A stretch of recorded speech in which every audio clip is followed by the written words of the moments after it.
Oh, hello.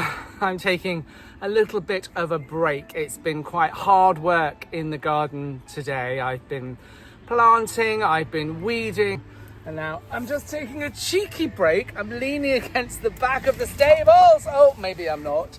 And I am going to start on the veg garden. What I need to do is I need to cover my brassicas now to protect them from being eaten by the birds. So I'll be doing that, and I've collected some sticks over winter. So I'll be using that to make sure that the netting doesn't push too hard down on my broccoli.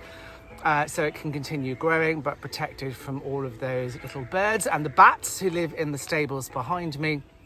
And then I've got to cover my potatoes because they've started sprouting up.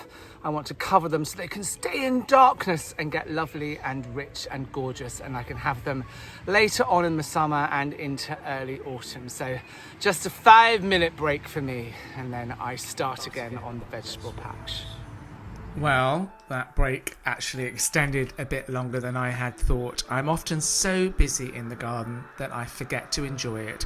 So I decided to have a little walk through the paddock and admire the wisteria walkway.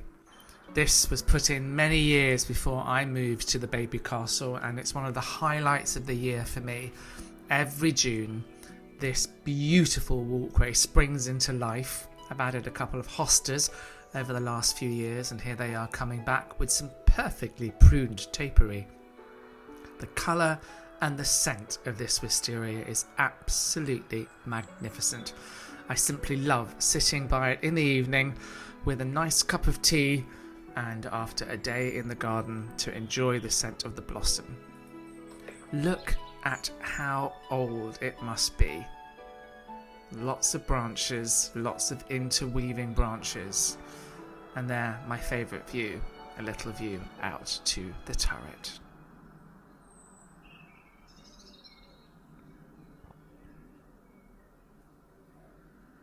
So my time for a break came to an end, and it was back to the vegetable patch.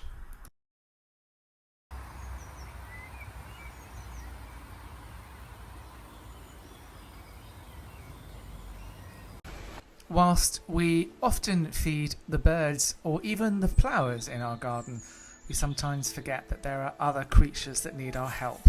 So here today I have bought myself an insect hotel. I'm very excited to install it.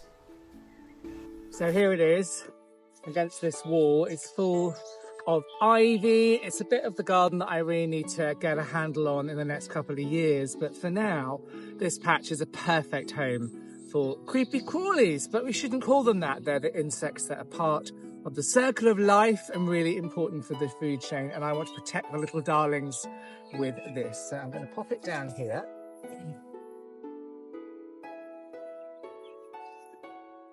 Yeah, little entrance with some ivy, and let's see what happens. Maybe I'll have a little insect colony. Who knows? Anyway, all are welcome in this garden. It's the most inclusive garden in Wales.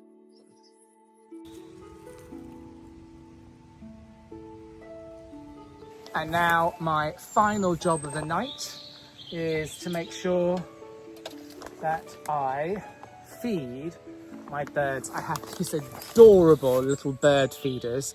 I think they're absolutely beautiful. And so I've got them dotted around the garden to make sure, even in summer, our birds need feed. And I've got some robins over there who always come out and say hello. And actually in the little box on the big tree, I have a pair of yellow tits, and I'm very excited. I see them coming in and out, and maybe I'll get some babies soon. But for now, I want to make sure they're all well fed. We all know it's important to feed the birds during the winter and the autumn. I didn't realise it was still important to feed them during the summer, or at least I do. Whenever I put the feed down, the birds swarm around, so I am sure that they appreciate a little meal hanging up in the garden.